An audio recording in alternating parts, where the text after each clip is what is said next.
I always say politics, if you're doing it the right way, it's not really politics, it's relationships.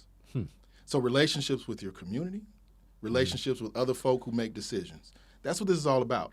Because once it just becomes politics, it becomes basically a game. It becomes like a chessboard, right? So now you're like trying to get over on this next person. But when you build relationships, and I say this to my community, right? And we've been fairly successful in this connection, relationship. If I have a disagreement with, let's say, the mayor on a particular issue, major disagreement, the mayor may look at the situation and go, okay, Tate's one council member, I'm going to look at the other 8 members. Yep. And I need my 5. I need 5. It's a numbers game, right? And I may even have another council member who thinks the same way because I may disagree with their. But now you need to get your 4. Right. I need to get them. But that helps. But what helps me even more so it doesn't become a political situation is if I can look behind me and I see the members of my community saying, we got your back. Yeah. We agree with you. Because now we understand because this is for us. But see, this is where what you're speaking about is engaging because I think like most.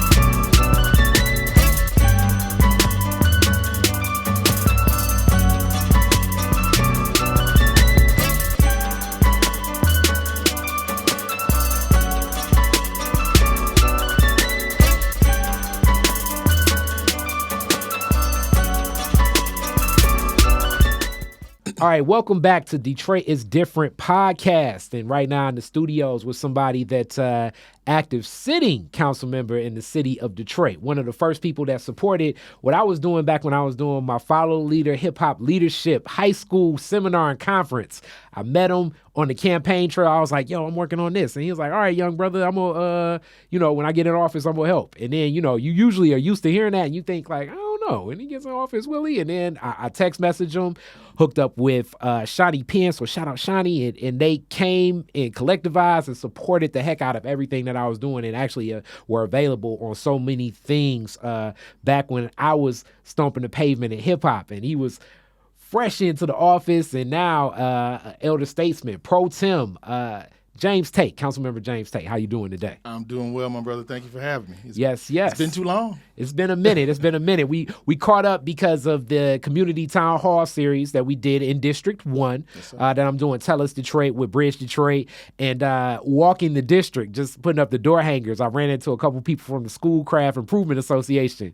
And the lady, I was like, hey, this is what's going on. You can tell your people. She was in the garden working and she was like, you need to come to the meeting tomorrow. And I was like, tomorrow? She was like, tomorrow. And I was like, all right. I usually would say I got something else to do. But in reality, I mean, what am I going to do? I want her to actually be engaged. This was an active community group organization. Mm-hmm. And then you come in, and it's like the first time and just, I'm like, man, I ain't caught up with you in a minute. Yeah. Certainly since COVID. And so what was real cool about the location where you were, there used to be a dope house. Wow. Right? It used to be a drug house, and the neighbors themselves were very frustrated about it. Mm-hmm. They kept on making a whole lot of noise, and the home got burned down. It sat there for a minute. They're making a lot of noise.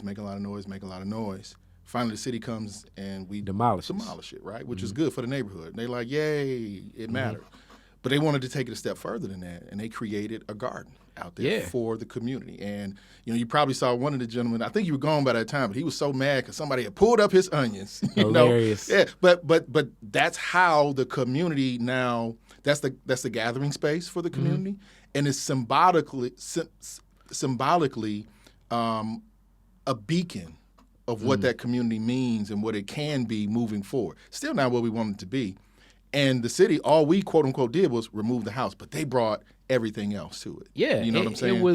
It was what you would it was interesting too, because it was a little bit intergenerational when we get into like homeowners, because that's the tone that I got from the group. So you saw like some younger families, so like people with like babies, and then you saw some people that where the babies is like my age, you know what I'm saying? Some grandparents in the group too, but all galvanized around this pocket. It was unique. And just witnessing that community, and even their response to you, their response to the officer that was on hand was, it definitely wasn't a thing like you were the grand poobah of the event. It was like you were there because you have to communicate with the people. And the people were there to listen, but also like the initiatives, what they were planning, how they expand. Just getting more of that context is beautiful, because it's similar to what I'm doing here on my corner with a lot of studio. Just, how do we use, as I told Piper, Kuji Chakalia, active Kwanzaa principles, self-determination, working in spaces and not necessarily rejecting outside support, but like not relying on the outside support of what inside our community will help empower us. But even more so, demanding those who are responsible to take care of a particular function to do it. Yeah. Right? Because that neighborhood was not able to tear down their home. That had to come from the city. The city had to put forward some kind of process, whether we make the property owner do it or the city does it ourselves. So once that took place, now the community was free to do what the community does, make it better. And so not only are they having meetings at that location, it's called Glendale Gardens for folks who want to take a look at it. Schoolcraft Improvement Association is the community association over there. But they have jazz nights. They have movie nights. So it's really, really transformed that community. It's right down the street from a school. I mean, so I think, that's a perfect example of, the spirit that neighborhoods have in Detroit, if they don't allow certain things to dampen their spirit, right? And the president of that association had been president for 12 years. Wow. So this brother was like, I'm tired of being, I'm tired. He had to force somebody else to take leadership. One, because he was very good at it, right? That's one. You got somebody who's, has the fire, and you have somebody who has the energy and the wherewithal to pull people together. They started out, when he took it over, they had maybe like 10, 12 people who would show up. I've been to meetings, they had 100 or so folks who would be at these meetings. Wow. So that's, again, a dynamism. But in many of these community associations, the block clubs who are holding up our neighborhoods, you have that same scenario. Yeah. Been president or the leader of the block for 12 years, 20 years, they may pass on. Or maybe health will put them in a position where they can't take that mantle of leadership or keep that mantle of leadership and need to pass the baton.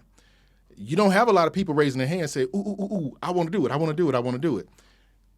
As much as we've seen in some communities, younger folks taking that baton, we need to see a lot more of it.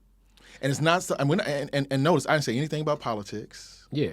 I'm talking about the place where you lay your head, where your family community is. And as we talk community, that the classic Detroit is a different question. Your Detroit roots, what led your family here to the city of Detroit? So my family came, Great Migration, like others, from Alabama. Whereabouts Alabama? My father from Montgomery. Okay. Mother from Birmingham. Wow. Yep. So acres in Alabama. Yeah. So you're not like a lot of some other guests that have been on here from Alabama. They like from a small town with about 400 people. No. We from the big towns, but city folk. But I tell you, when I go down there, it does seem sometimes very different. Okay. Especially when you look at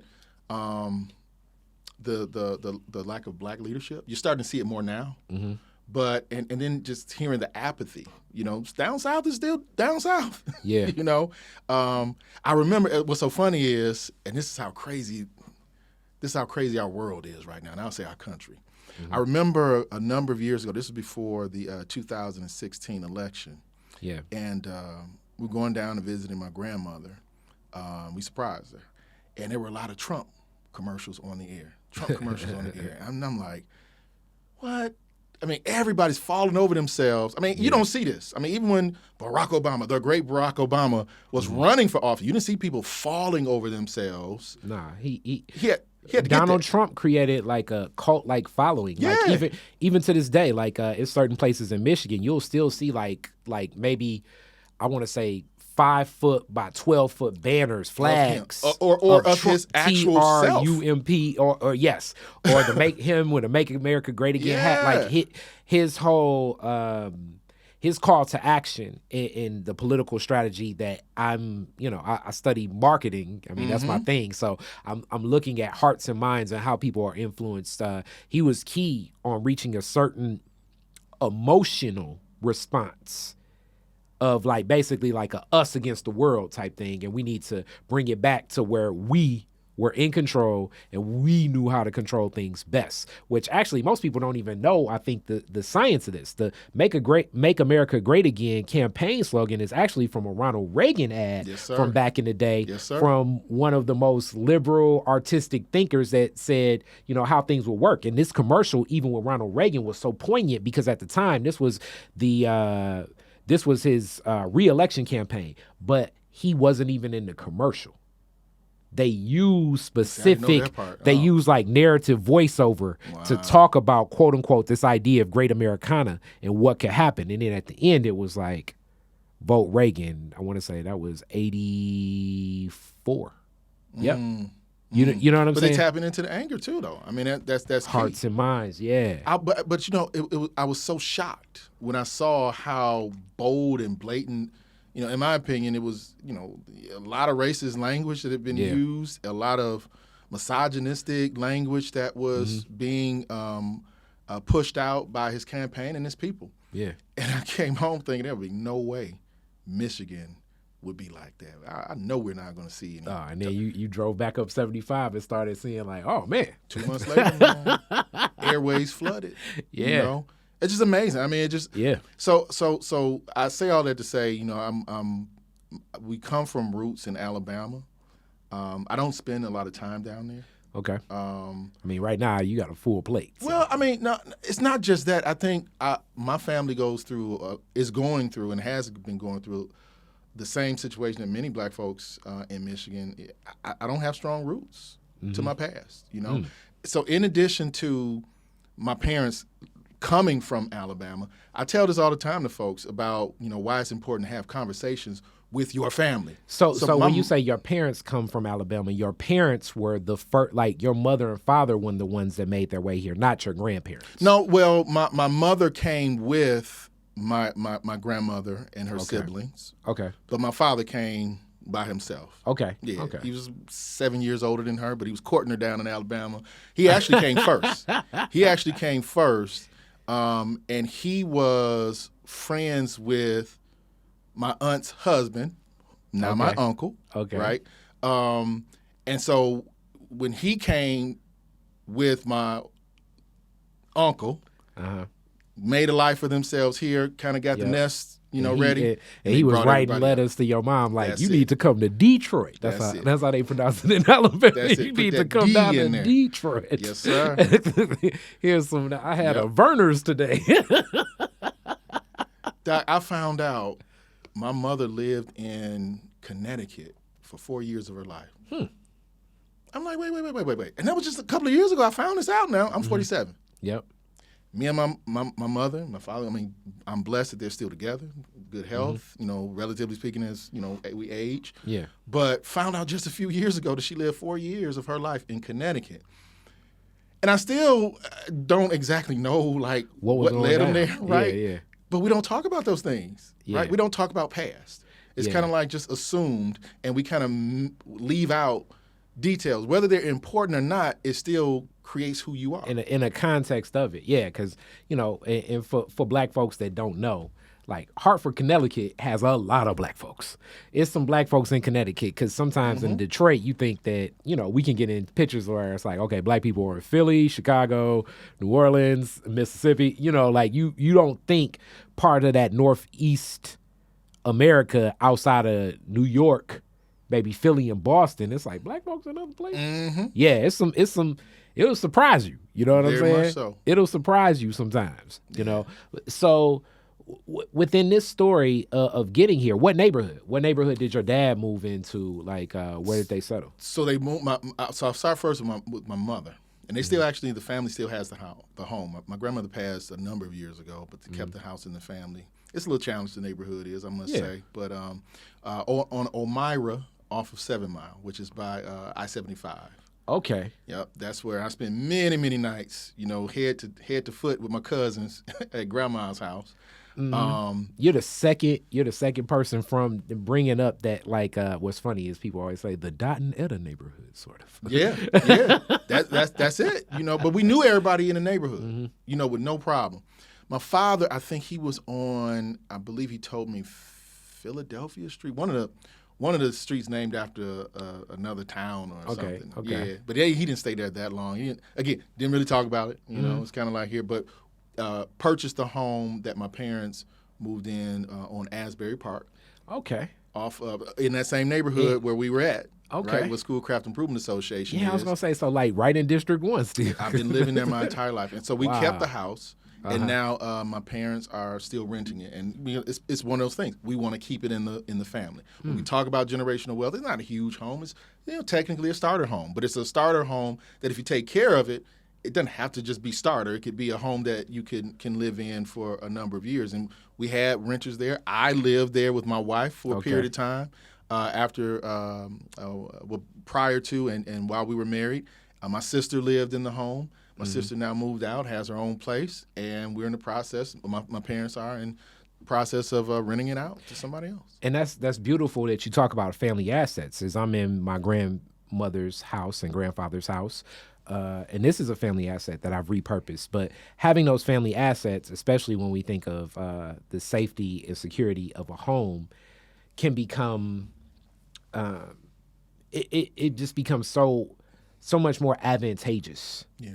That can provide that space, some of that leeway for, as you said, like your wife, your sister, like at that time, as I'm thinking about renovating more and more, as I hear about rents going up, my flat upstairs too, to activate, because it's like I maybe need to start preparing myself for what family happens, because I'm sure that story of, like, we hear it, when you talked about your father coming here with his homeboy that ends up becoming your uncle, like, this house, when my grandfather purchased this, he rented out the basement to another fellow soldier, and that was part of, like, my grandfather moving, but it was 3 children, a husband, a wife, and then sometimes other cousins rotating. We hear these stories, and it's like, 1 second, so it was 7 y'all, and they made it work. Were they originally from the South? Yeah, definitely. Yeah. Actually, Florida and a little bit of Alabama as well. So, like, it's some Georgia. It's those lines, and you come from those straight Detroit lines, as we say. The migration follows those railroad patterns. So you got a lot of Alabama in Detroit. And a whole lot of GM in my family too. Okay, because that's what led them here. Yep. Okay, so General Motors was where. General Motors and Ford. So my uncle Ford, my father GM, or as we say it, Fords. That's what it was. So and then in District 1, that's a unique neighborhood to be young, because it's rare I hear some of those stories being young in that neighborhood. Especially in your arc of stories. So you were like, because that's a neighborhood even to this day where, like, I guess all neighborhoods are for families, but like a family destination. Yeah, it's neighborhood, especially when I think back in, like, the stories I hear about the 70s, the 80s, and even the 90s, you know. It definitely families. I make no apologies of it. But I know what my responsibility is as a result of it. I lived and grew up in a very middle class family, right? The nuclear family, if you will, mother and father in the household. We were blessed to not have any abuse, whether that's substance, verbal, physical, none of that. Parents didn't, weren't locked up, anything like that. So, I mean, I know how blessed I was growing up, right? Both parents employed. We had roof over the head, food in the belly, didn't need anything, wanted a lot of stuff, but didn't need anything, right? So I was able to go out 16 years of age, first job working at Kroger. Was able to save up my little money and bought my Pontiac 6000. Right. Okay. It was a limit, but it was mine. Right. Okay. But there's a lot of folks who can't do that. Mm-hmm. You know, went to school. My folks helped me pay for my tuition at Wayne State University. They weren't rich. My father worked 3 jobs at one time. Mm. My mother, she changed professions, was working at Henry Ford Hospital in the EKG unit. I remember going up there, checking her out and her coworkers, and then she switched and went to start teaching. Wow. DPS. What did she teach? English. Okay. English. Yep. 7th grade, 8th grade English. So has she been like a what do we say, like a person that reviews and checks most of your writings? I'm guessing most of your life. Have you had the inside track on that? Mama was the Proofreader. She was the Easter speech coordinator, and I'm her son, which meant that I had the longest Easter speech. Right? It was that kind of situation. But now she's gotten a little older, and now have grandkids. She's the teacher still. So all of the kids, my sister, so my wife and I, we don't have any children. So, you know, I'm the best uncle ever, right? But my sisters, they have children. And my mother, she will take them for the weekend, and they go through a crash course of fill in the blank, you know, and she'll have some coursework for them. Oh, man. After school, she'll throw some more coursework at them. But she also loves them. And so it's not just, you know, with the principal with a ruler ready for you to make a mistake. It's about learning, you know, and that's something that she constantly pushes within our family. Learning, knowledge. So being an English teacher, this just naturally leads me to like, I'm guessing she was collecting books a lot when you were a kid. Not really. I mean, so she may have, but she didn't necessarily push a lot of that. It was more about, all right, now you get me to tell me the whole story about James Tate, right? So the whole story about James Tate is from the time I was in kindergarten to the time I graduated high school, I was either kicked out, put back, or transferred 8 times. So I kept them busy. Right? I could imagine. I kept them very busy, and it wasn't. And again, that's part of the reason why I say that I'm so blessed and I have this responsibility, because they could have taken their hands off of me at any point in time out of frustration, or they could have put their hands on me at any time in frustration. But they knew the touch. They knew the right touch that I needed to be where I am today, right? I know that time after time after time, I was disappointing them, right? Getting kicked out is not fun. You know, for me it is, but for them, right? Being put back, you know, that's not good. There was one year that I was actually put back because my mother said, "You're not going to the next grade. I'm going to put you back." Wow. Thankfully, she allowed me to change schools, right? So I don't have to get that every day, because she didn't want that kind of trauma on me. Embarrassment, right? You know what I mean? But it was like, no, you've got to learn. I remember I played on the Broncos, Detroit Broncos, PAL League. Oh, man. Good, man. But my grades was jacked up. My mother was like, nope. Coaches were begging. Come on, let the boy play. Let the boy play. We're going to get him up. We're going to get him ready. Nope. It's chicken before it's the egg before the chicken. He's got to do his grades first, get them grades right. Then it's a privilege to come play football. Because, you know, how many professional athlete football players are there that go through the draft and actually get placed on the team every year? Yeah. Small amount compared to those who start out in PAL League or Little League as kids, right? So she didn't have any idea of me being a football player growing up. I didn't think about being a football player, so grades were first. Grades were first. I remember I liked karate when I was a kid. Let me practice karate. Same thing. Get them grades right. Don't get the grades right, no karate. Most kids would have probably got them grades right. Not this guy right here, right? I still like, even, and I just wrote, like, a lot of people were thanking me and everything about my master's degree journey, and I still really do feel that, me personally, this is just a Kari Frazier opinion, that school was the first place where I felt kind of bottled up. Because outside of school, I felt like the possibilities were endless. At home or playing with my friends. School was like the first place where I kind of was forced to like conform to like this system that seems so foreign.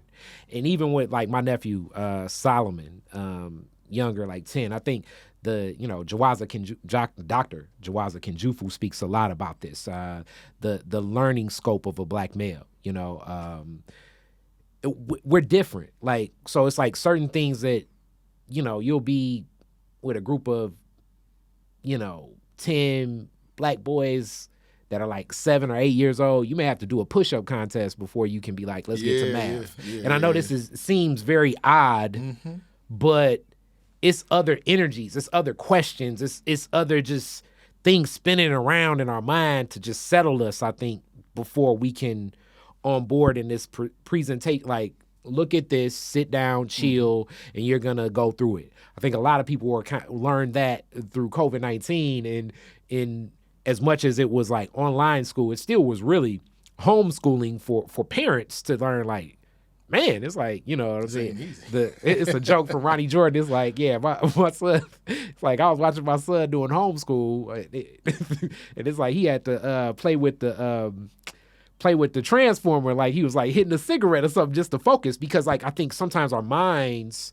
at that young age, like that black boy energy, like even when I look at the kids down the street like playing basketball and what we used to do, like we would, we go from playing basketball, then playing baseball, then playing, I don't know, football, pick them up, mess them up, that's my car, 2 square, like, and we may do an arc of all these things maybe in like an hour and a half. Yeah.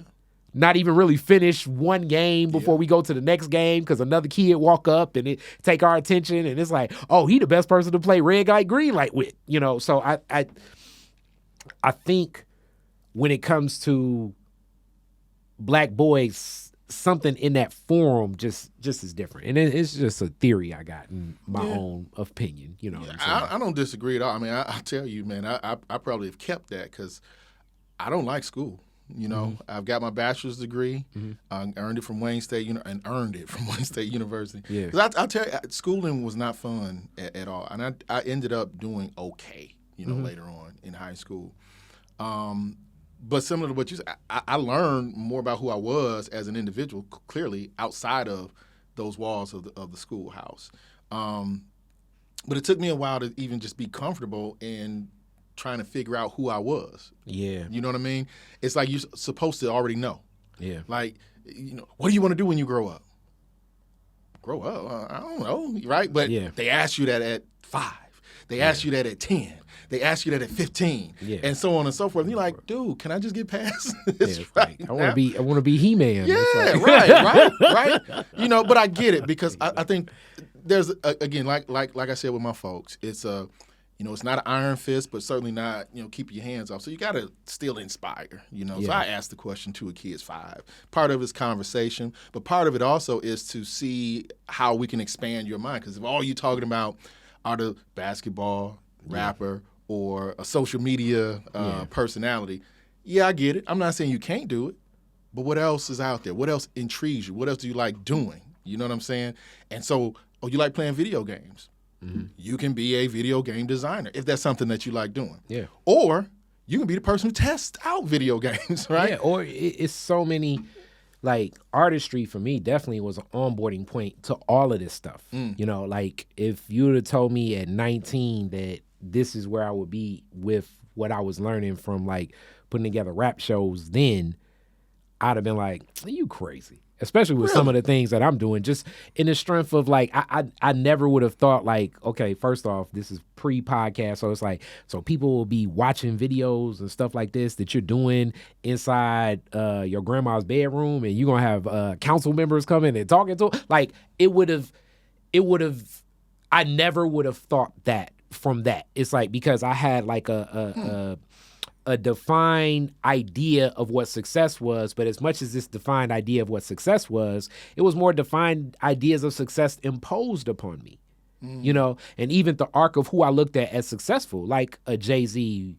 or a Nas. Like if you would have told me the arc of Jay-Z's story would be where it's at now, I'd have been like, huh? What? Right, you know what I'm saying? Like him and his wife are the leading spokespeople for a Zales Diamond campaign. I thought he was, the guy from Brooklyn that, you know what I'm saying, sold crack and took his crack knowledge into the business world. Like, and and just not unpacking it to a level where I see things now. Like it gives the context and the wisdom. So I definitely am strong on like using creativity. I think as a people, Black folks, we have to tap into our creativity, and creativity goes beyond the limits of like a canvas and art or making music or even this podcast. Like sometimes creativity is just figuring out, okay, this is the problem we have.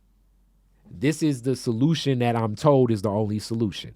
We don't have these resources. Mm-hmm. So since we don't have the resources for these solutions, let's reassess this problem to reassess what solutions we do have that are available. Hence, like, to me, what happened with the Glendale Garden. This is the problem we have.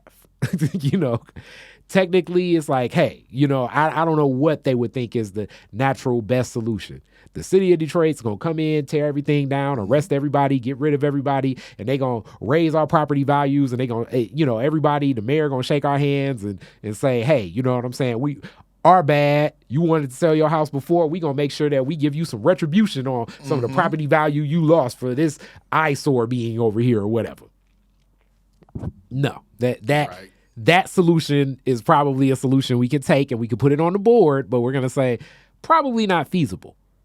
They can probably meet us halfway. They meet us halfway, then we can galvanize our own resources. We start a garden. A garden's going to come with different things that will be called upon. We're going to have to need people to tend this garden. We're going to need seeds. We're going to have different posts. We're going to have to respect this garden. Now we're interacting with nature a little bit more. And me from my garden boxes, like, okay, we didn't even realize rabbits in like, man, is that a, you know what I'm saying? People be like, is that a raccoon? It's like raccoons over here. You don't even know what's dealing. So now you're like, okay, now do we go outside with a BB gun and try to catch them all the time, or do we plant other seeds that are deterrents from some of the insects, some of the other things we don't want? Okay, the squirrels and the raccoons hate this smell, so we're gonna plant some of this here. We love lavender, but they hate it. Right? You know what I mean? So I feel you. And use nature. Exactly. But that's a different type of solution. Yeah. And that's where the creativity sparks. Yeah. And I think tapping into that is always good, and just, knowing when to marry yourself to an idea and then, leave it for a second. I like what you say, like touch and go is key. And as we talk about more of this touch and go, like I know more of your art, I know you served in the force here, city of Detroit. What people don't know is I actually was not a sworn police officer. Sure. And I always make that designation, right? Distinction. Yeah. Distinction. That's the word I was looking for. Thank you, bro. So I make that distinction because, there's a different level of responsibility and expectation for somebody who's going into a firefight of guns, right? You got that right. There's a different expectation for somebody who is responsible for interacting with just general citizens and having to know when this becomes a volatile situation, how to know when you're creating a volatile situation, and how do you know when you are de-escalating a volatile situation. That's a huge responsibility. I never want to disrespect anybody who has that role, because as we have this high expectation for them, we also have to understand that these are still people. And that's always, being a black man, that's always been the push and pull of it. Because, like, on one end, and this goes back to societal, like, the societal structure is, we don't have the best marketing campaign when it comes to being, affable, loving, and caring citizens. The face of crime, when I think of it, like even from like hearing the tragedy of what just happened in Texas and seeing the governor of Texas say like, but what about Chicago? As much as he's saying Chicago, I know what he's dog whistling. Oh, yeah. You know what I'm saying? He's not saying Chicago. He's saying black men. Yep. As much as, that's what that dog whistle is. Yep. So in this societal structure, even within ourselves, like we're in this machine too. But let me just say this though. So I literally felt the same way. Remember, I wasn't a sworn police officer, so I'm going into a police precinct.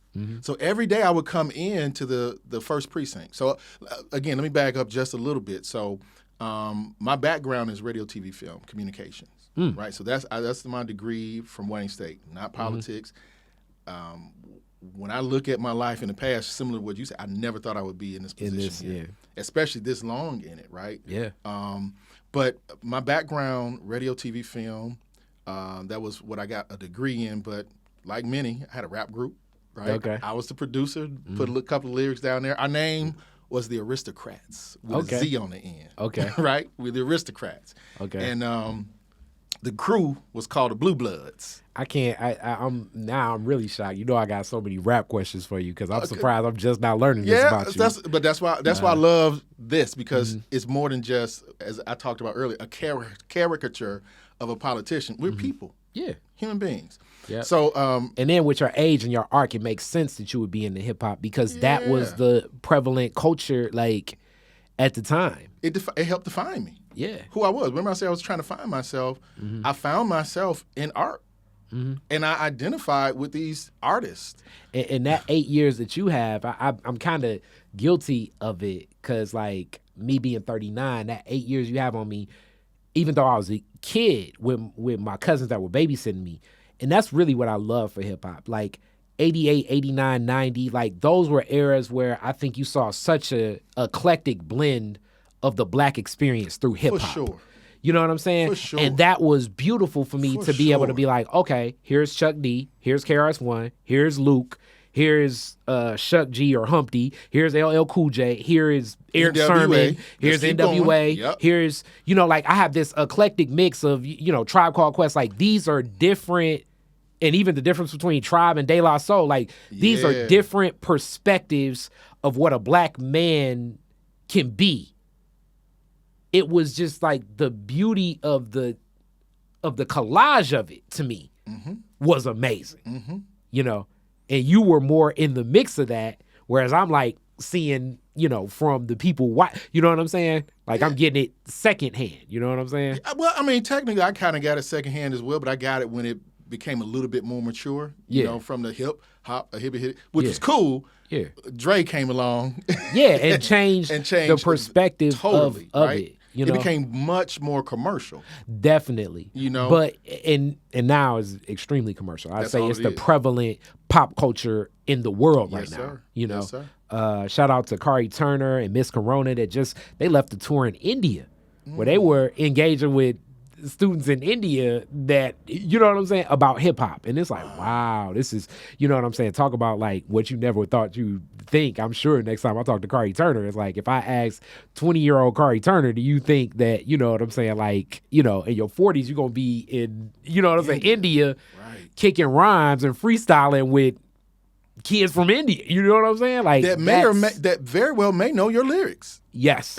Right? That's the weird thing about it. Yes, like in a freestyle cipher with them. So so the Aristocrats, like, and you learn a lot in rap organizing, as I'm definitely biased to this, because it's like it's a business, but it's less formalized, but just with a lot of young folks. Because like you got to get shows, you got to come up with some idea to engage people. Let me stop you right there. We didn't get that far.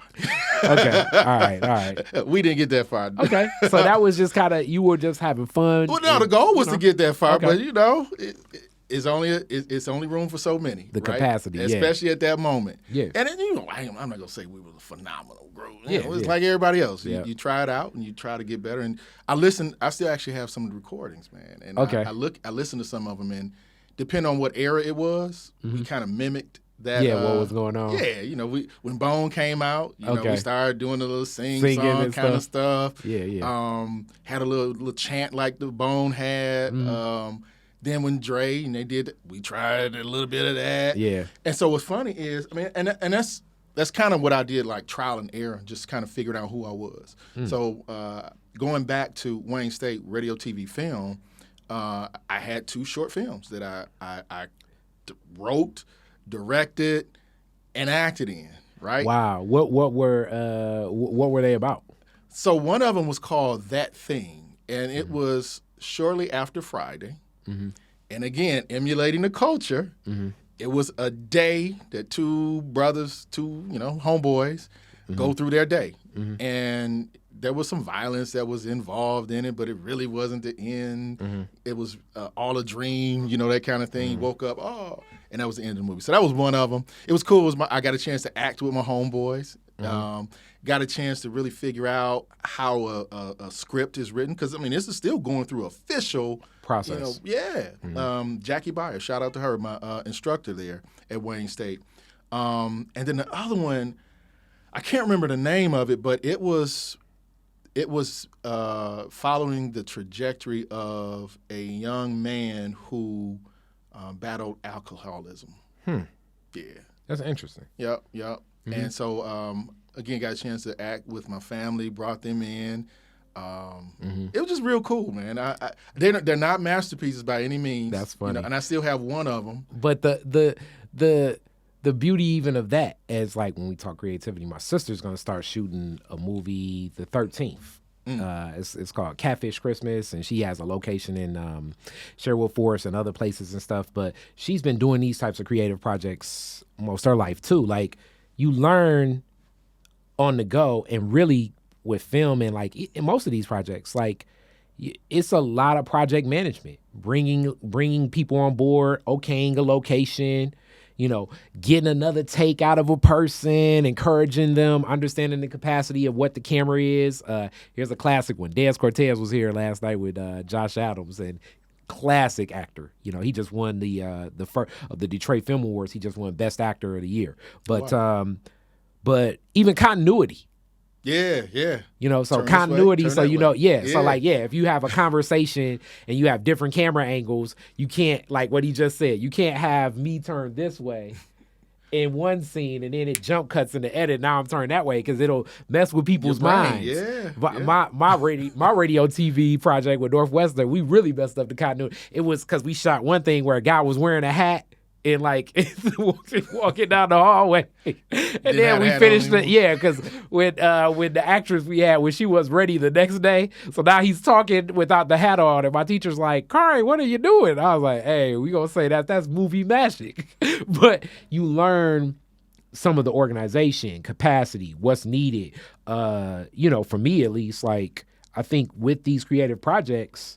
And then the number one thing is, you said dream. It's interesting. It's you're onboarding people to a vision in your mind to become a vision in theirs, and collectively do something. And that's what I still want to do. I mean, and that's kind of how I look at what I do today. And as an elected official, especially one in today's society, there's expectations. Yeah. Right? I always talk about these expectations. I don't feel that you should lower yourself to an expectation.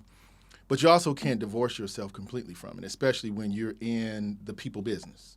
So I have a responsibility to reflect the community that I represent, and I can push on some of those expectations. But at the end of the day, the reason why I was elected by this group of people is because they have expectations of me doing this, and this. Maybe not the same. We don't necessarily agree on the pathway. But do they want you to help keep people in their homes? Yes. Okay, so there's an expectation. Now, how we get there, that doesn't mean I got to put it all on my back. And this is what I always tell them. I got, with me, there's 9 council members and a mayor. Each one of us has a role in each one of these fights that we have. So if I look at, just again, keeping people in their homes, I've got a colleague. She has been doing a tremendous job on legislation. That's the Council President, Mary Sheffield. Over the years, this has been her passion in legislation. That makes sense for me to go, okay, I know she's been working on it. Let me now Bigfoot her and show that I can do it. No, I'm going to partner with you. I'm going to work with you. Because what that does is, one, gives her the clear pathway on ensuring that, I have that information. I have that institutional knowledge. I've been doing the homework, and it's not a one-off. And she's built those relationships. I don't need to come in and try to mess any of that up. I'm coming in to support that. And so even as you probably and many, I've been working on this issue of cannabis in the city of Detroit. I've been the main voice. It's very similar. My colleagues are like, why am I going to try to jump in and jump over? I can make suggestions, recommendations. We can have, some real, true deliberation. But at the end of the day, it doesn't make sense to have 4 or 5 council members not necessarily working on, but pushing, doing things differently on the same topic. And so we have, With this being a new council, we're still trying to figure out exactly how that works. Yeah. But I think we're going to find that it's going to be very similar, where you have a council member that is very passionate about a particular idea. Other members say, go at it. Let me know how I can support. If it's going off the rails, I will come in and say something because, what's affecting you is one thing if it's just your district, but if it's citywide affecting all of us, and this is legislation that's going to affect all of us, I got to say so. And I don't want to wait until the end when you're asking me to vote. I need to be in this thing now. And that's what makes politics so unique. Mm-hmm. So, and I've said this before, and one of the most eloquent responses, even though it was a very simple one, was when I did a forum with Yusef Shakur, and it may have been back in like 2008 or something. And it was with Ken Cockrell Jr. And I asked him, I was like, one of the toughest things when you're in that seat, in that position, is you're advocating for a group of people where in a lot of ways, some of those expectations that are set are expectations even out of the scope of what you're supposed to do. Oh, yeah. So how do you execute something like that? And he looked at me, he took a pause, and he said, it can be difficult. So it's a coupling of educating them on the capacity and then also trying to meet them with what they want, which till then, it's like you step back and you don't know. So like for everybody watching, this is where I really urge of you all to like look at some of those series of videos I did with Riverwise, and even not that, even dig deeper, like understand the functionality of what a council member does, what a county commissioner does, what a state legislature does, what a state senator does, what our congressperson does, what the mayor does. Like some of these things are executive, like this goes back to old school 101 stuff, executive branch, legislative branch, judicial branch. I felt guilty of my mom because my mom from Central High School graduated 67. She had a local civics class. Everything I've learned about local politics, and I always tell this usually to most politicians, is kind of like, I don't want to say hearsay, but it's from like I'm patching it together. Mm-hmm. That's why it was so important for me to partner with Riverwise, and I'm glad we did it to release those videos, because now we have some type of static record of these roles and how things function. The difference between a task force and a commission. Like, and what that goes, what I'm saying? How this executive body moves forward, how city council can approve what happens through the executive body of where things go, deciding this, our municipal budget. Like, it's so many layers in what's going on. And then the other big hurdle in this is there are certain people that run for office and they're ambitious. They're people that are great in the community that want to take posts, sometimes legislative posts especially, and they're speaking about doing executive actions. Yeah. And it's like, as a legislator, you have hella influence, but it's influence. Yeah. But they speak, and just in our minds as a general populace, and now I'm getting on my media high chair of like, it's all societal marketing and engagement. We've been conditioned in America because marketing and media presents things to us as we're consumers, and everything is transactional. Yeah. So even when we think politics, it becomes like almost like transactional of how our thought process, because we have a subset of conditioning that has existed pre this election. You know what I'm saying? Mm-hmm. So like our thought process is, he said he gonna get in office and he gonna bop. If they're not an executive, and even if you are an executive, you still need to have legislative support. It's like, how many, right now, I think one of those big challenges is when we look at our president. And our president's like, yeah, I'm going to get rid of student loans. We remember those talking points. I'm sure those talking points had a whole lot more context to it. That talking point gets ripped today, and then you have I'm getting rid of student loans. And then you see a story like, Well, we're looking at forgiving where I'm gonna put something together to forgive $10,000 worth of student loans for everyone that has that much money. Yeah. And now it's like going through the political process, which can upset people because, like I say, we've been conditioned to think of everything like a transaction. Like I give a vote, and then tomorrow when you get in office, you're gonna say, "Hey, flip it." I told my man that he gonna, you know what I'm saying? They gonna put all new street lights up. They gonna tear down these 55 houses over here in this neighborhood. They gonna repave the sidewalks and they gonna repave the streets and they gonna put a community center over there. So, hey, hook that up. Mm-hmm. But I think that's where the politician, elected official, the candidate has to be more savvy as well. You can't overpromise. You've got to learn and also understand what the job is, right? Similar to what you mentioned. Sometimes you have elected officials or candidates who forget once you get in that position, you've crossed over. Mm-hmm. You can be you can have activist tendencies, but you're no longer an activist. Mm-hmm. And because if you're an activist and you go afoul of the charter or the law, that's just you. They're coming after you. If you're an activist, elected official, they're not coming after you only. They're coming after the entire city, the municipality. So the city's being sued. So you're taking all that on in terms of your responsibility. And that's the hard part sometimes for those who are strictly activists, who definitely deserve, like anybody else, an opportunity to run for office, but also understanding that once you get in there, it's not just about riling them up. It's not just about saying what I'm going to do. It's about really understanding how the process works. You can change it, right? If you don't like it, let's get in there and figure out how to change it. But understand what you're getting into. Yeah. Because it's bigger than you. It's so much bigger than you. And it's so many moving parts. It can get frustrating, especially being black. But this is just a Kari Frazier perspective, okay? But I think most institutions in America, like systemic white supremacy, is through all these institutions. So that's like the political structure, that's the judicial structure, that's the corporate structure, that's the educational structure, that's the media structure. Mm-hmm. Like it's hard to get out of it because we're not the ones that designed it.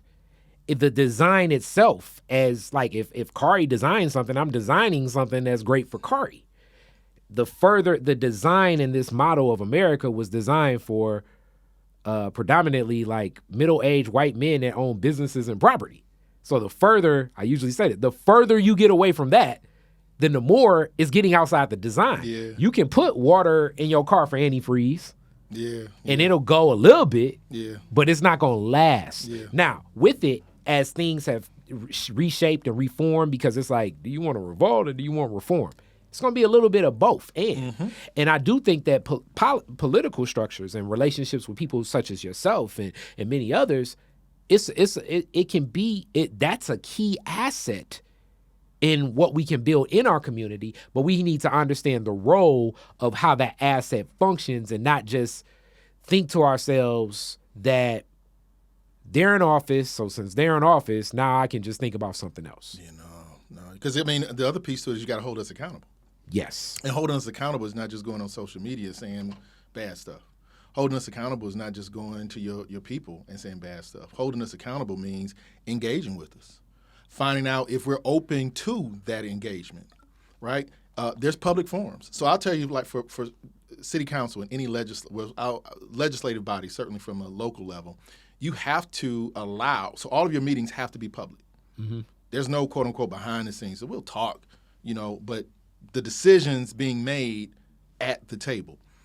At every meeting, there's an opportunity for the public to voice whatever concern, suggestion, recommendation that they have, or a compliment. We'll take those too, right?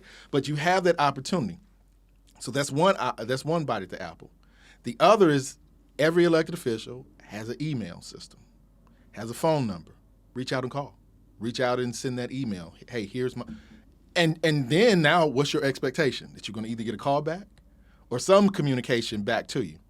If you fail on that, okay, most elected officials have liaisons in the community. I have a community liaison. The mayor has community liaisons. Whether you talk about county commission, you name them, everybody. Let's make sure that we interact with those individuals. If you're not holding up that end and you're just expecting the elected official to just do what you believe they know you want them to do, you're going to be disappointed. Because we may have the same, I always talk about this, we may have the same goal, but the pathway there looks different. And that's where, like, it can feel like a lack of transparency. I mean, even coming down, like you saw me recently. I visited just to announce my Lotta Studio project, and before council, I visited council, sat before the table, and I was like, man, I haven't been to the 13th floor up here in years. Like, it's been so long. Yeah. And I was as I was sitting giving my presentation, I was thinking to myself, like, this is a system. And that sometimes I think, like, man, I'm not going to get any support. But I'm like, all of it's all acts that add to building up to something. It's definitely like, okay, I'm going to have to pay for parking. I got to go through this. I got to go through that. It can be a headache. It's Tuesday morning. Like, usually I'm doing something Tuesday morning. But at the same time, you have to weigh the options of what can be executed and then just stay on top of this project. And, you know, the onus of, like, how much responsibility, how much government do we want in our life? How much responsibility and onus comes on me as a resident and a citizen and taxpayer? How much of it falls on the person that I elected? And that balancing act is still, I think that's a moving target usually. Very much so. Especially when that some of these other resident citizens are corporate resident citizens that have more available resources, more influence to push agendas, can move forward, those same outreach campaigns that just go through neighborhoods where, can partner with faith leaders, social influencers, other activists, and like they can galvanize things more than like, man in the neighborhood by himself, and in certain ways available resources that we honor as resources to engage. So that's also where I think the knowing our strengths and weaknesses becomes heavy for us. True. And then also just being ready to have those critiques, because it will come a time. The best time I think to talk to politicians is during campaign season, personally, because that's going to be the most access you're going to get. So I'll push back a little bit. So that definitely is the time that you want to bring the heat. Yeah. But I always say politics, if you're doing it the right way, it's not really politics, it's relationships. So relationships with your community, relationships with other folk who make decisions. That's what this is all about. Because once it just becomes politics, it becomes basically a game. It becomes like a chessboard, right? So now you're like trying to get over on this next person. But when you build relationships, and I say this to my community, right? And we've been fairly successful in this connection relationship. If I have a disagreement with, let's say, the mayor on a particular issue, major disagreement, the mayor may look at the situation and go, okay, Tate's one council member, I'm going to look at the other 8 members. Yep. And I need my 5. I need 5. It's a numbers game, right? And I may even have another council member who thinks the same way, because I may disagree with their. But now you need to get your 4. Right. I need to get them. But that helps. But what helps me even more so it doesn't become a political situation, is if I can look behind me and I see the members of my community saying, we got your back. Yeah. We agree with you. Because now we understand, because this is for us. But see, this is where what you're speaking about is engaging, because I think like most powerful actions will start in the community first, then it will ripple through to political structures and corporate structures. That's why I say again, you can't just lay your hands off. Oh, I agree. In reality, in reality, I think that movement needs to grow, which kind of brings us to you speaking and moving as we see just the nation is shifted on what happens with marijuana use and recreational marijuana use. Like, I think that Detroit is in a unique space. I sent you the interview that I did with my father. My father is very, heck of a CPA. Designs systems to be used specifically for parts manufacturing, which uniquely puts in an advantageous position for marijuana accounting, because marijuana accounting, due to the IRS code 1080E, if you guys watched that interview I did with my dad before, it's marijuana accounting is taxable, or all gross profits are taxable. So with gross profits being taxable from marijuana accounting from a federal level, what ends up happening is that we have back to like our societal lens of how we look at things. Our societal lens of how we look at business is cost accounting. So not to get too boring for most people, but cost accounting is basically like, okay, we sold 100 sandwiches, bread cost us $10, meat cost us $10. So we really only made $80 profit. And that $80 profit is what we get taxed on. No. You'll get taxed on the full 100 because that's gross income being accounted for. So some of these accounting systems, but unique about Detroit is we have a massive amount of land. There are outside investors buying some of these spaces and parcels of land. In my mind, not just growing marijuana, but growing many things. Mm-hmm. This is one of the few municipal places that has a hell of an asset of land and water, which in reality, both those assets have been maybe the biggest assets for humanity since humanity has started. And Detroit has a big city municipal infrastructure, and both these assets available in abundance for many. And I know my water warriors are like, but the water is this.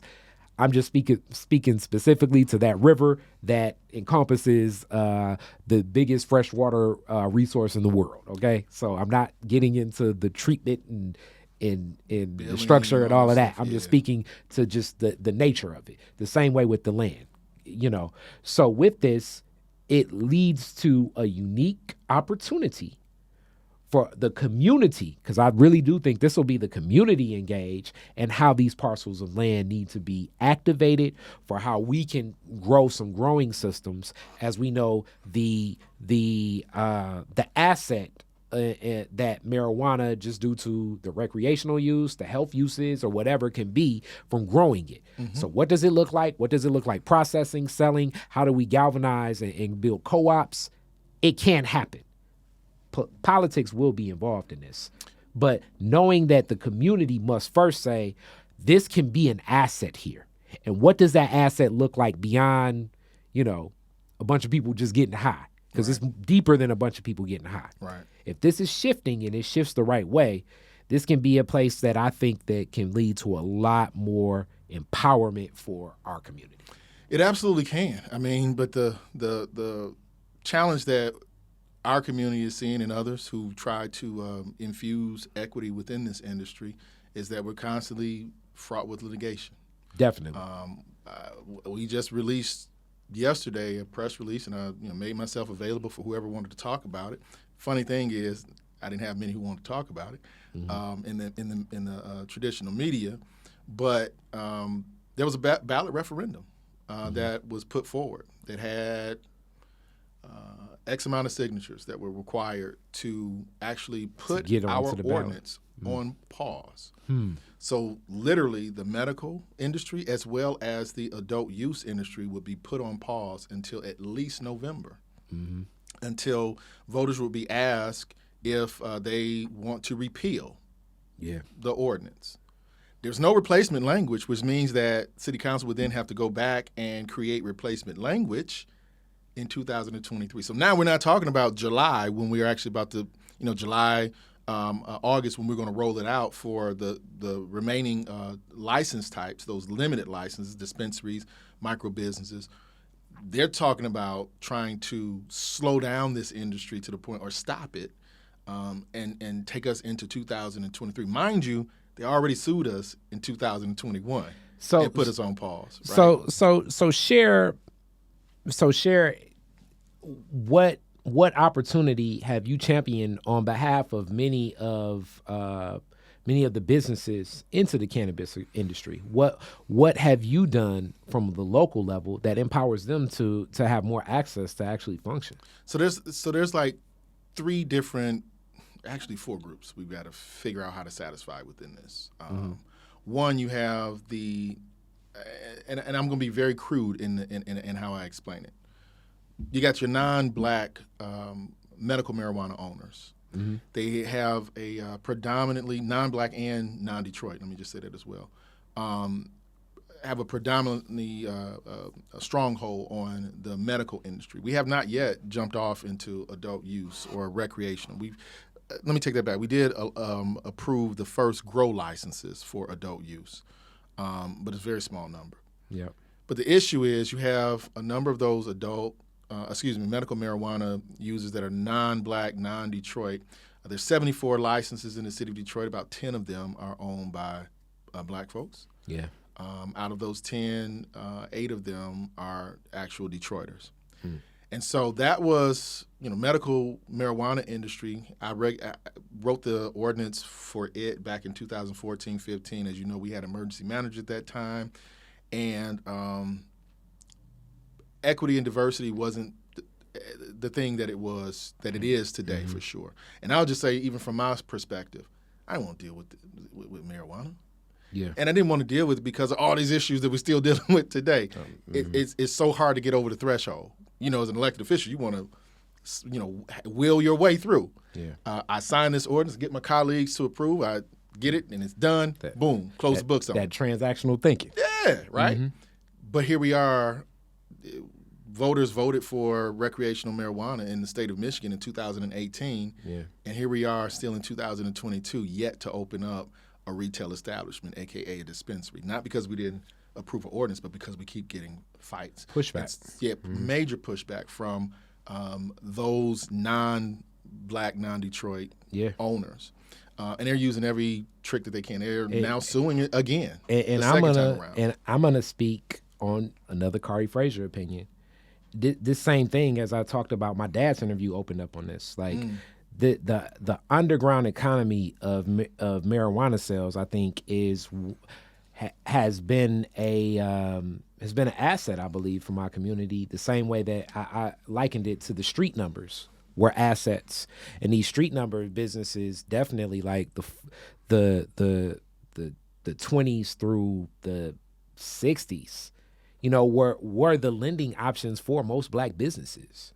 When we think about like Tulsa, Oklahoma, he brought up, my dad's from Cincinnati, so he brought up some of the businesses down there in Cincinnati, and just even like certain neighborhoods here. Like most of the black press, most black newspapers got their money because banks just don't lend to black people. Mm-hmm. So this was the lending. Same thing with some of the, as they say, the weed man has been that. Or like a little stop and go gap. A brother have, an expectant wife and, or expecting mother, working manager at Burger King, may sell a little bit here and there, and that little ends meet money meets him out of the way of, to me, what I think are more quote unquote serious street business. Because that serious street business comes with another level of violence, danger, things I don't want in my community. So when I look at what's happened right now throughout the state and really the country, it's definitely been people looking to suppress and corporatize this industry that has been, just like what street numbers were, like something that functioned and influenced and helped sustain. Mm-hmm. But now we want to take maybe some people that are, like what my dad has, a lot of just like corporate business lawyer people that are like, hey, I see this as available industry to make some money from. And then some people that maybe have been in the industry and transition into this. But now, hence community, we got to be back in the backing because the fight's coming to us. Yeah. And that fight coming to us and ostracizing us this will be something. You said it's been years. I think this is going to be some years in the making. Like, we got to be ready for going 12 rounds. Well, I mean, so we've been going. We're about in round 7 now, round 5, right? We're not done yet, but we're still punching back. Mm-hmm. So the ballot referendum failed. Let me just say that. I'll just cut to the chase. It failed because they provided the signatures or submitted them about 30 days too late. Yeah. So now we don't have that to deal with, but we still have a lawsuit that we have to get out of the way. And I can't talk about lawsuits, of course, because it's a government thing. Yeah. But we're very confident that we're going to be able to move past that one as well. But it just, again, every time we put something in place, if those who have a number of resources, if you will, they're not pleased, they will do whatever it takes to try to get their way to influence, to influence what the victory for them is. Hence, as a community, which I think we this is where our strongest asset as a people, even social capital. Hence, stories like this and even being here is going to touch on some people, and I'm going to specifically take some portions of this, send it to some people I know. It's like, yo, this is some game. We need to support what Councilmember Tate is doing in reference to this, because the more we can know that social capital exists, I think that it doesn't completely back off some of the opposition, but it makes the opposition have to reassess a little bit more, like, man, it's going to take even more resources. It's going to take more assets. This is going to be time consuming. Do we really want to take this fight, or do we just want to look at the next city? Which I don't necessarily want them in another black city per se, but at the same time, you know, it's solidifying the home for it. Yeah. I mean, so the reality is I would almost guarantee that a great number of folks who signed, because I didn't look at all of the petitions, but they're supposed to be Detroiters. Yeah. I did look at 1 or 2 sheets, and they had, you know, like any other petition, signatures that clearly weren't valid, you know, outside of the city of Detroit. But they provided 1,000 more than they needed, so typically that's how you compensate. Weigh for the options. Yeah. But the issue is they use Detroiters. And I think part of that is back to like messaging and media, because I don't think the Detroiters, hence this discussion and more, and I'm going to look to, like, so you all should know that from this discussion moving forward, it's going to be a meeting of the minds. Possibly I talked to Brian Wright that works with Councilmember Sheffield, Council President Sheffield, and I also been talking to Ken Harris of International Detroit Black Expo, and so many other things. Like, I mean, you know, Ken is doing National Business League, a lot of things. Like, I think it's some discussions like from that lens, and we need to package what this is, because it's definitely a lot of elders, even in the conversation we saw in the community, that look at the marijuana industry and see it packaged from the same lens of what that dope house was. I think that's part of it, right? So here's the other pushback. The elders have seen their offspring go to jail. That's the other lens to me of both. So they've seen it, and they don't want to see this. They don't trust the system. That's it, and that's where the packaging. That's good for them, but not for us, because it always worked differently for us. Even if everybody got the green light, it's always different for us. So why would you go in there, and mess up your opportunity for this? For that? Yeah.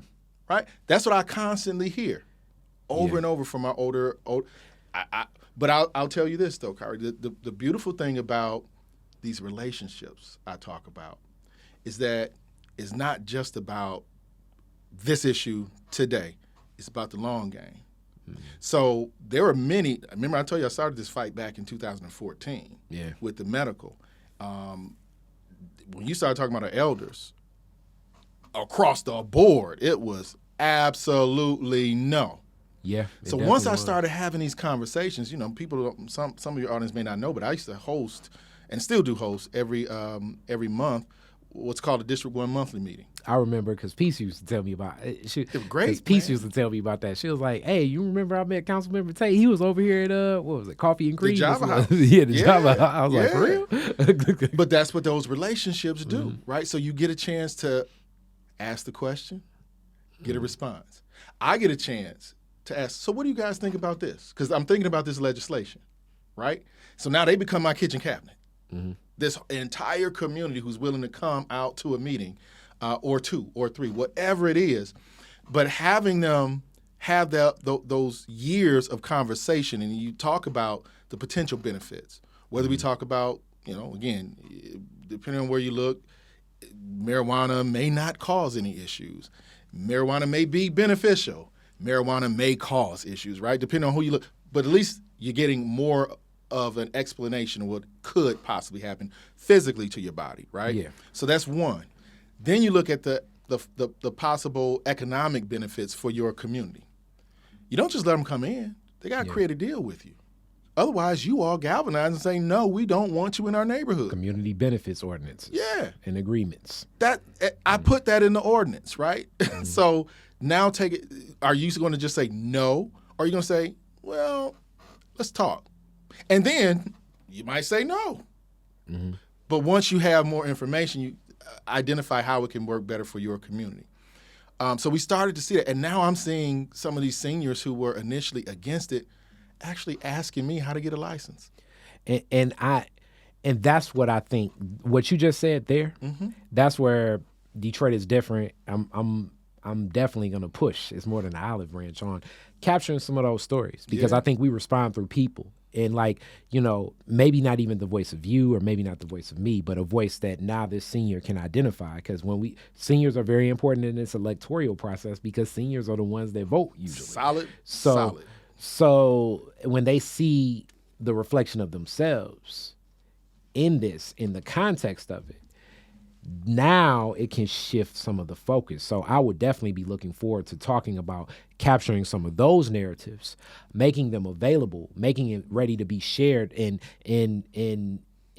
that story becomes poignant because, like you say, some of those fears are it's all justified, everything you said, but it lacks the context of where I think the society is moving. And the last thing I want to happen is really kind of how I feel about, another Kari Frazier opinion, how I feel about, what happened with the casinos in the city of Detroit.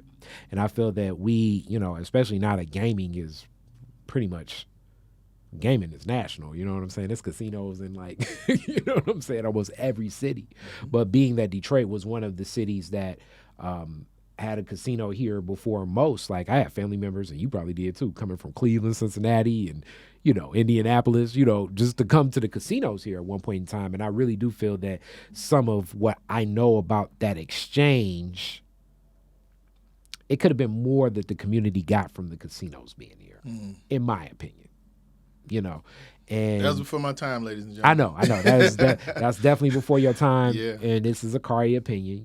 The lottery as well. Like it could have been more given from the lottery too. So if this will exist, knowing that this will be here, taking on the fight and knowing what are the terms in which we can have a fair exchange, where it can be equitable. That can be empowering. And what are the terms? Because I think for growing, for processing, for the actual sales of it, it's a lot of industries that are accompanied with it. Now, do I see it being like an exchange of like from the big three to the big green? No. But there will be many opportunities.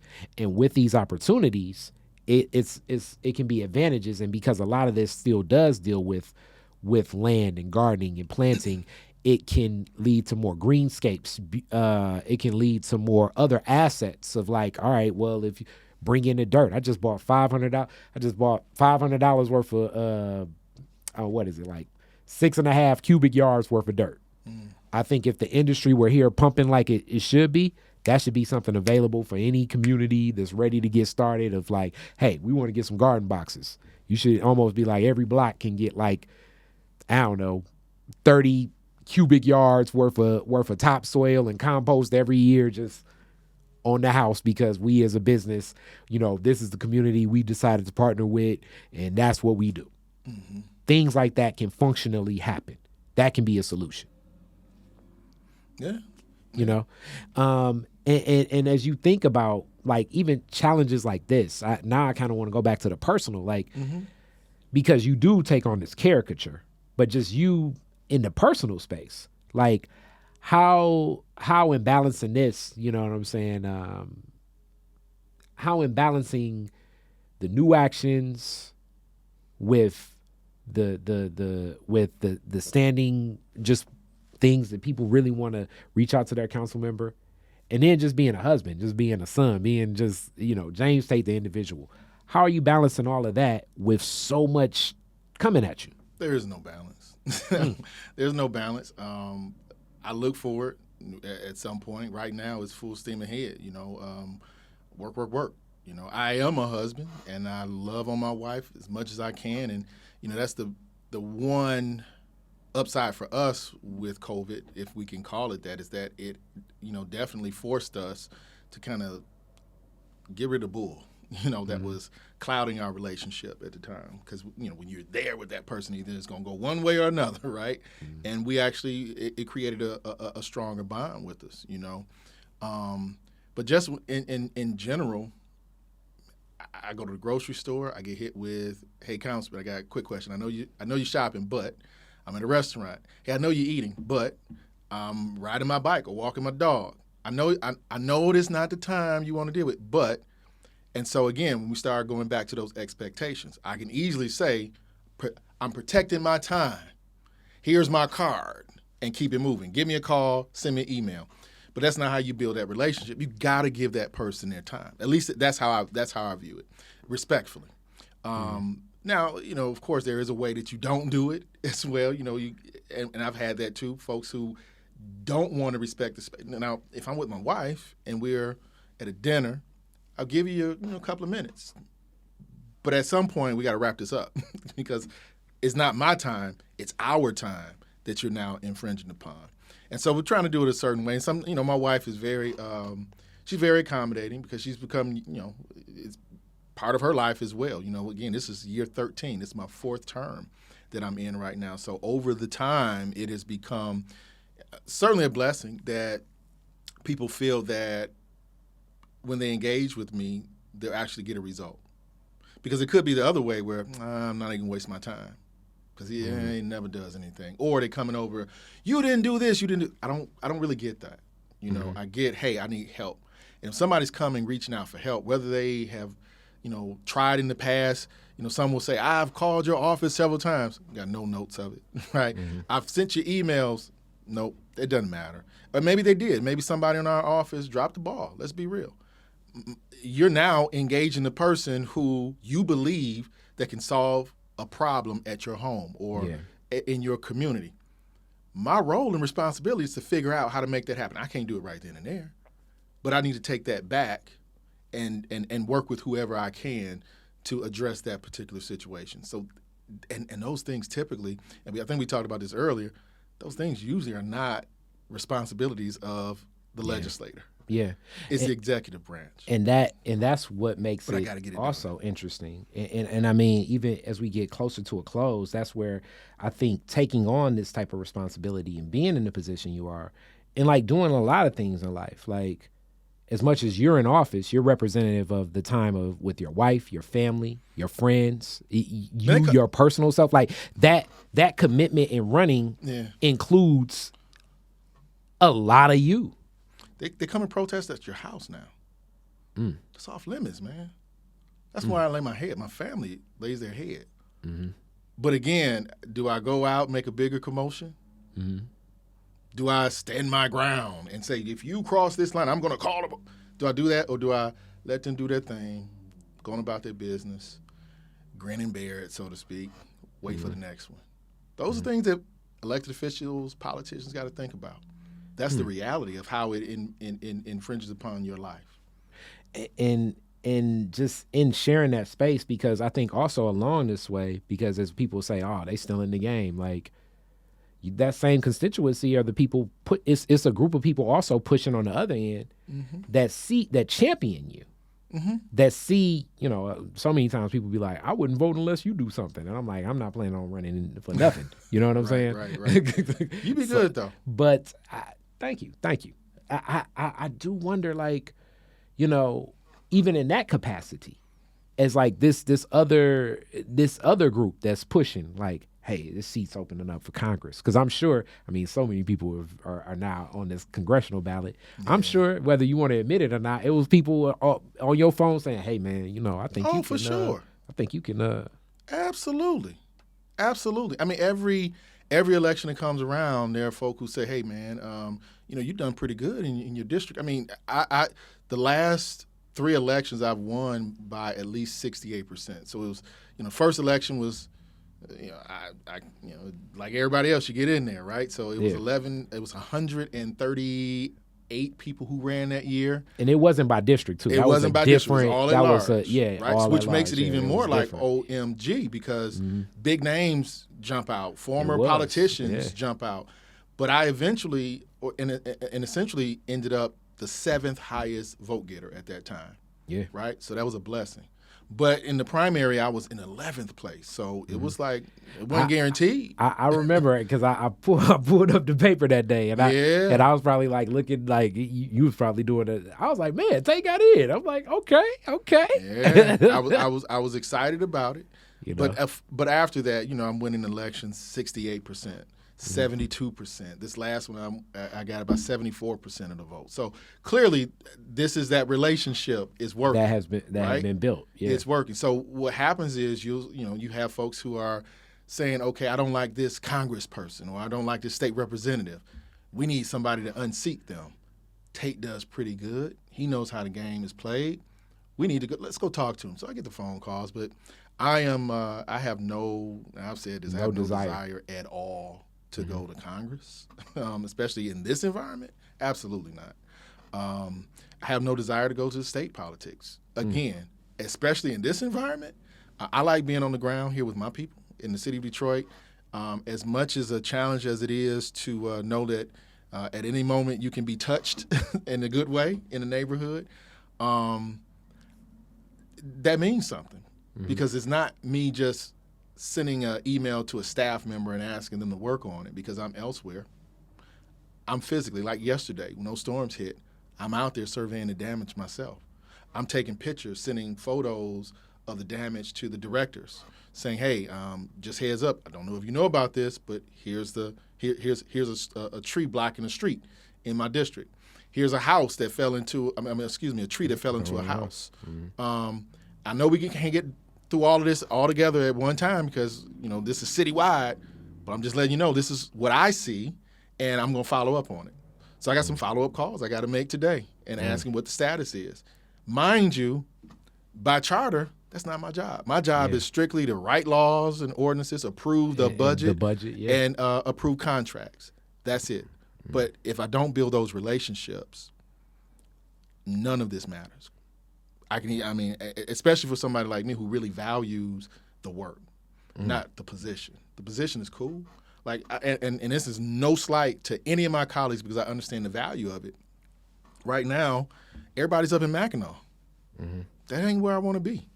I enjoy being down here. For me, I don't have any deals I need to make in Mackinac. I'm a city council president pro tem. You mean tell me I got to go to Mackinac to make a deal in Detroit about Detroit? That's crazy. But again, I'm not slamming anybody who does it because it's about networking, right? Yeah. But I've been doing this now. This is my 4th term. I got to meet somebody in Mackinac that I haven't been able to meet in Detroit for 4 terms. No, I don't have to do that. So y'all want me to go to Mackinac and spend all this money, the taxpayers' dollar, because, I'm not spending my own dollars. This is out of my city budget. Spending all this money to go to Mackinac when I can do, in my opinion, all this stuff here, or I can watch it. Yeah. Right? I can watch it via streaming. Or stream, right? Yeah. So to me, it's about understanding fulfilling a certain expectation. I know you're expected to go to Mackinac. It's one of the things. And I have been, and I'll probably go again. But it's not something that is a requirement for me. And I have to make it clear that I also have expectations of me. And if I'm just following along just because, we're just expected to go there, then I'm not doing my job. Not doing my job. So, I wanted to be very clear. There is benefit for folks who go. Some who go. Yeah. There is something that you can get out of it. But for me at this point and stage in my career right now, and at this moment, today, I've got other priorities that I'm dealing with. I've got 3 of my staff members who have found jobs, thankfully elsewhere, able to pay them more, new challenges. And I'm trying to fill in the gaps here. I can't do that in Mackinac. Nah. I got to fill those gaps here. Yeah. There's events that's happening in the community right now. The storm. Yeah. Now, that's not to say that if I wasn't there surveying the damage that the stuff still wouldn't get done, but it makes me feel better. Yeah, the follow through and that touch, because your presence does change. I mean, when that elected official comes to that community meeting, walks in that church, comes to that block club association cookout or whatever, like it changes the tonality of things, because even your presence even strengthens you being here is going to strengthen. I already know social capital going to strengthen. Detroit is different. So I'm gonna get a lot of comments. I'm gonna be like, "Oh man, you like him? You don't like him?" I'm Right. like, I was like, yeah. On a personal level, Tate's always been cool. Politically, it may be certain things I sometimes don't agree with, but at the same time, politically, because I disagree, I'm not in your seat to know the full context of all the stuff going on. And I'm sure just you'll always explain, okay, well I did it like this because da da da da da, which and then I'll give my rebuttal like, well da da da da. We'll have that discourse, but your presence. Being an elected official adds social capital and strengthens everything else. So I do understand when people want to run to strengthen other things and efforts that they're connected to, because it raises the profile, the notoriety, the works of everything else that's going on. But with it, you still do have the responsibility of, as you say, the real job at hand, meaning like the legislative work and the budget. And then you also have the understood work that we've taken on, where it's not written, but it's written. If you're, Cade Cunningham with the Detroit Pistons, number 1 draft pick in America. As much as, look, bro, you supposed to play basketball, but it's like, nah. You're also going to be a face of the city of Detroit. Yeah. So you're going to wear some Cartier lenses. You're going to show up to some community events. It's like, yes, on paper, play basketball. But in reality, all this other stuff is what you're expected to do. And you all are like the star athletes of community in certain ways. We're not as compensated as Definitely not. Definitely not. And it's so funny. I actually took a pay cut when I left DPD to run as a council member. And I have been, again, this is year 13. I still don't make what I made then. And I wasn't rich then. Yeah, and I think that's the other layer of it. And then, when people, and that's a whole other thing, people will say, yeah, but you getting in on this and all of that. But that's going to be an argument. I think anytime a black person is in a position of influence, they got to be corrupt, or they got to be backsliding or something. Like, I know, you know what I'm saying? Because he walked in the room with my cousin, and my cousin's shady, Right. You know what I'm saying? It's like, damn, he didn't even know who he walked in the room with. Yeah. So as we get to a close, classic Detroit is different questions. You answered your very first car, year, make, and model. Okay. So now I'm going to come up with another one. Okay, here we go. Here's the classic one I used to say. What's your most memorable Belle Isle story? Oh, Belle Isle, the Strand, being out there just packed deep and actually getting a parking spot, right? And you see somebody pulling out, dope, because now you able to post up for about an hour, so you ain't got to keep going all around, and you in a hot spot. So being able to park on the Strand, biggest memory. Okay. You are the DJ at the end of the fireworks. You get to play 3 songs. And you're at, I guess, you're at Woodward and Jefferson. Oh, man. What 3 songs are you playing? Man. Wow. So I'll say first off, because I really love this song. Every time I hear it, it's old. And probably not on a lot of folks' playlist, but it's "Can You Feel It" by the Jacksons. Oh, love man, the way that doom doom doom doom doom doom doom. It just gets you pumping, right? That one. That was older Michael. Older Michael, right, with his brothers. Yes, yeah, that was Michael Jackson and everybody else. Yep, right, and them, and them. Man, you got me on these last 2. That one come to mind. I'm stumped, Doc. I'm stumped. Let me think. Let me think about that one. Okay, so while you think on that one, this one may stump you too. If you had to rename Woodward after one Detroiter, who would it be and why?